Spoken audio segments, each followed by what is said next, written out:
नमस्कार. सकाळ सकाळ शेड गेलो इस्त्रा घेऊन गणेश काकाकडे आणि इस्त्रा शेड घालून गेलो पर बैलांकडे. मी जाईपर्यंत बैल धुवून सजवाय घेतलेली. नंतर बघा मी गेलो शिक्काई मारला आणि बैल घेऊन निघालो मंदिरात. बैल कसे दिसेल कमी कोण सांगा. मंदिरापाशी गेलो बघा बैलांबरोबर फोटो व्हिडिओ घेतला काढून अख्ख्या टीमचा. आणि तोपर्यंत बघा दुसरा पण जोडा आलता मानाचा. मग त्यांचं पण थोडस शूट घेतलं. देव आलता दिंडी घालवायला नानांसोबत बघा. तोपर्यंत बघा पालखी हे रातात ठेवून घेतले व्यवस्थित. आणि आपल्या बैलांपुढे बघा विना घेतलेले बाबा आणि तुळशी वृंदावन घेतलेल्या महिला होत्या. आणि हो बैल बघा उभा राहिला तरी कंटिन्यू पाय नाचत होता. यावरून कळते बैल किती गरम असेल. परंतु सद्गुरू श्री सेवागिरी महाराजांचा रथ बघा सजावलाय. कमेंट करून सांगा. आणि या शूटिंग चारी बैल घ्यायचा प्रयत्न केलता पण चारी काय आले ना. 3 बैल दिसत तरी 1 बैल दिसत नव्हता. तोपर्यंत इकडे टाळा आणि मृदंगावर धरलेल्या महाराजांनी बघा ठेका.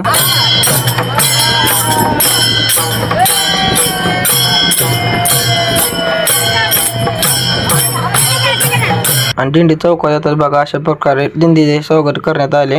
हा सीन आपल्याला लांबून घेता आला ना. सीन बघा कसा दिसतोय.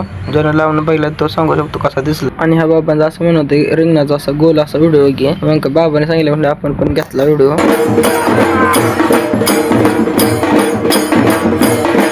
पण तो बघा इकडे झालं तर फुगड्यांचा रिंगण सोहळा चालू.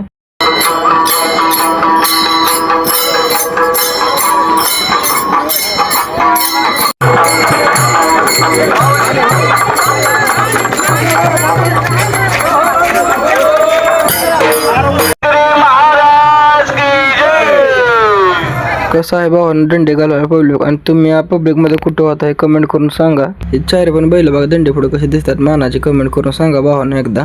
राजा बघा कसा पब्लिक मधनं चालतोय बिनकासऱ्याचा आणि कुणालाही काही धक्का न लावता. मध्ये पोस्टर महाराजांनी सांगितलं की मृदंगाला लावण्यासाठी कणिक मळून आणायला आपल्याला. मग काय घेतली मळून. आणि नडीतल्या दुपारच्या जेवणानंतर बघा राजाने सुंदरला घेतलं झोपून. सुंदर इतकं जे स्पीड लावायचा की काय बोलायला नको. मग त्याला धरून चालायला लागायचं बघा सारखं.